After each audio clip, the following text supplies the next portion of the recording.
आधारभूत अंग्रेजी व्याकरण पाठ 1 वाक्यको परिचय।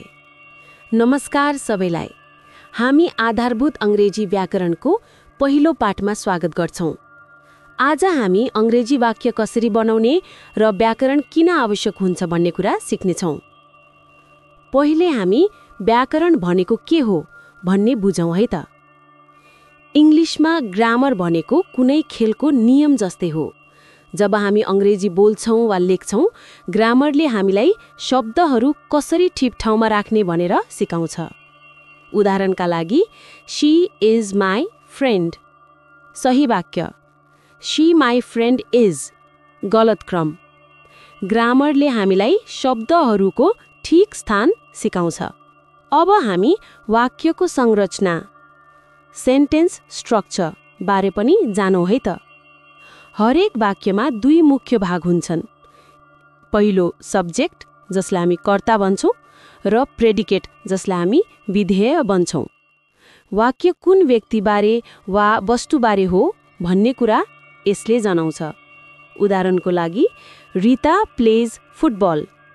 यहाँ रिता कर्ता हो र प्लेज फुटबल विधेय हो।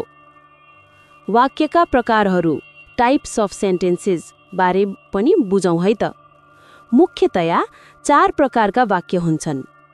पहिलो डिक्लेरेटिभ वर्णनात्मक वाक्य, जानकारी दिन प्रयोग हुन्छ। उदाहरणको लागि, आई लाइक एप्पल्स। अर्को इन्टरोगेटिभ प्रश्नवाचक वाक्य, प्रश्न सोध्न प्रयोग हुन्छ। Do you like apples? अर्को इम्पेरेटिभ आज्ञार्थक वाक्य, आदेश वा अनुरोध दिन प्रयोग हुन्छ।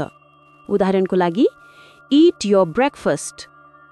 र चौथो छ एक्सक्लेमेटरी उद्गारवाचक वाक्य, भावना व्यक्त गर्न प्रयोग हुन्छ।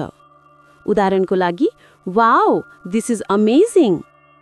अब हामी लागौं शब्दका वर्गहरू पार्ट्स अफ स्पीच तर्फ। शब्दहरू वाक्य निर्माणका उपकरण हुन्। अंग्रेजीमा 8 प्रकारका शब्दहरू हुन्छन्। पहिलो नाउन, जसलाई हामी संज्ञा भन्छौं, जस्तै व्यक्ति, स्थान वा वस्तुको नाम।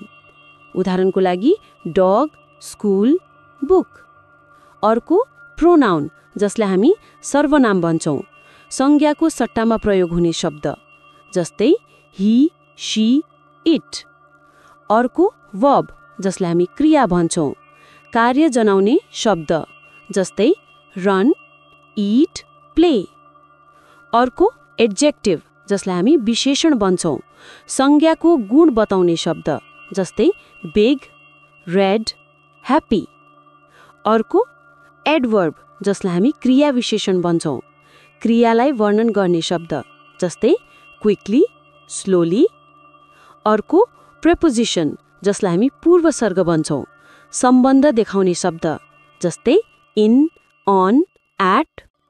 र अर्को कन्जङ्क्सन, जसलाई हामी समुच्चय बोधक भन्छौं, शब्द वा वाक्य जोड्ने शब्द, जस्तै एन्ड, बट, बिकज।